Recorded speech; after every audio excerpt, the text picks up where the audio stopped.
कटास राज मंदिर का रहस्य। भाग 1। भगवान शिव के आंसुओं से बने रहस्यमयी सरोवर की कथा। कल्पना कीजिए, एक ऐसा मंदिर जो आज भारत में नहीं बल्कि पाकिस्तान की धरती पर स्थित है। एक ऐसा पवित्र सरोवर जिसके बारे में कहा जाता है कि वह किसी नदी, वर्षा या झरने से नहीं बल्कि स्वयं भगवान शिव के आंसुओं से बना था। क्या सच में ऐसा हुआ था?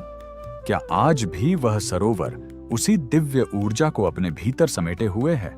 और आखिर क्यों महाभारत के पांडवों से लेकर महान सम्राटों तक हर किसी का इस स्थान से गहरा संबंध रहा?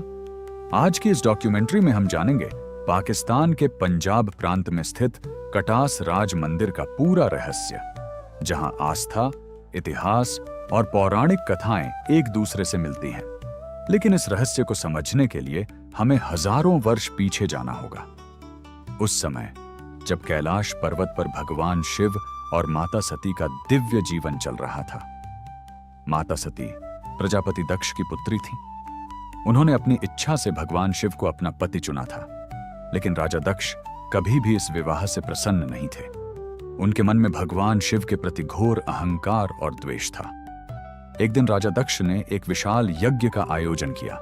उस यज्ञ में सभी देवी देवताओं, ऋषि मुनियों और राजाओं को आमंत्रित किया गया, लेकिन भगवान शिव और माता सती को जानबूझकर निमंत्रण नहीं भेजा गया। जब माता सती को इस यज्ञ का समाचार मिला तो उन्होंने भगवान शिव से वहां जाने की इच्छा व्यक्त की। भगवान शिव ने उन्हें समझाया कि जहां सम्मान न हो वहां जाना उचित नहीं होता, लेकिन पुत्री होने के कारण माता सती का हृदय अपने पिता से मिलने के लिए व्याकुल था। अंततः वे अकेली ही यज्ञ में चली गईं। यज्ञ स्थल पर पहुंचते ही माता सती ने देखा कि सभी देवताओं का सम्मान हो रहा है, लेकिन भगवान शिव का कहीं कोई स्थान नहीं था। राजा दक्ष ने सबके सामने भगवान शिव का अपमान करना शुरू कर दिया। अपने आराध्य पति का यह अपमान माता सती सहन नहीं कर सकी। उन्होंने कहा, जिस शरीर ने ऐसे पिता के घर जन्म लिया जो मेरे प्रभु का अपमान करता है, उस शरीर को धारण करना भी मेरे लिए पाप है। इतना कहकर माता सती ने योगाग्नि द्वारा अपने प्राणों का त्याग कर दिया। यह समाचार जैसे ही कैलाश पहुंचा, पूरा ब्रह्मांड कांप उठा। भगवान शिव का क्रोध और शोक दोनों अपनी चरम सीमा पर पहुंच गए। उन्होंने अपनी जटाओं से वीरभद्र और भद्रकाली को उत्पन्न किया, जिन्होंने राजा दक्ष के यज्ञ का विनाश कर दिया। लेकिन यज्ञ के विनाश के बाद भी भगवान शिव का दुहक समाप्त नहीं हुआ।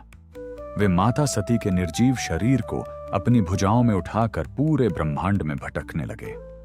उनके विलाप से देवता भी विचलित हो उठे। सृष्टि का संतुलन बिगड़ने लगा। पर्वत कांपने लगे, नदियां उफान मारने लगीं और तीनों लोकों में भय का वातावरण छा गया। कहा जाता है कि उस समय भगवान शिव की आंखों से लगातार आंसू बह रहे थे। ये आंसू साधारण नहीं थे। उनमें एक पति का प्रेम, विरह की वेदना और समस्त सृष्टि का दुख समाया हुआ था। पौराणिक मान्यताओं के अनुसार भगवान शिव के आंसुओं की 2 बूंदें पृथ्वी पर गिरी। पहली बूंद आज के राजस्थान के पवित्र पुष्कर में गिरी, जहां दिव्य पुष्कर सरोवर का निर्माण हुआ। दूसरी बूंद उस स्थान पर गिरी जिसे आज हम कटास राज के नाम से जानते हैं। मान्यता है कि उसी एक आंसू से यहां का पवित्र सरोवर प्रकट हुआ, जिसे आज भी श्रद्धालु अमृत कुंड के नाम से जानते हैं। स्थानीय लोगों का विश्वास है कि इस सरोवर का जल केवल जल नहीं, बल्कि भगवान शिव की करुणा और प्रेम का प्रतीक है। इसी कारण हजारों वर्षों से श्रद्धालु इस जल को अत्यंत पवित्र मानते आए हैं।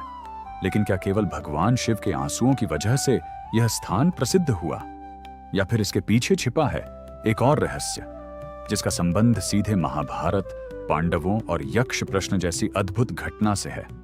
आखिर क्यों धर्मराज युधिष्ठिर ने इसी सरोवर के किनारे जीवन का सबसे कठिन परीक्षण दिया, और कैसे यही स्थान हजारों वर्षों बाद भी इतिहास, धर्म और रहस्य का संगम बना हुआ है?